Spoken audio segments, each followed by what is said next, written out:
Hello everyone and welcome back to my channel. Today I'm going to discuss a crucial topic for business looking to bring skilled workers from abroad. The eligibility criteria for a sponsorship license.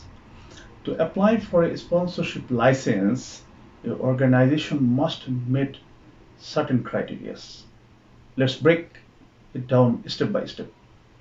The first and foremost, the business must be legally operating here in the UK. This means it must be registered and compliant with all the relevant laws and regulations.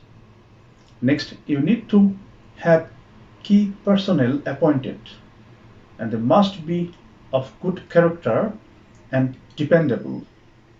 This ensures the integrity of your organizations. Your HR system play a critical role.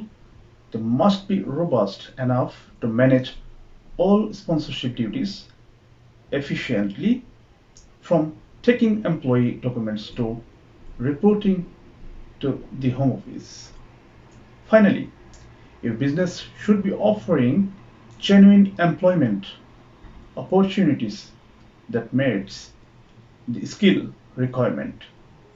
These positions should also align with the minimum salary guidelines set by the government. Ensuring your organizations meets these criteria is fundamental to a successful sponsorship license applications. It's important to thoroughly review your documents before starting the process. If you have any questions or need any assistance, please do not hesitate to reach. I'm here to help you.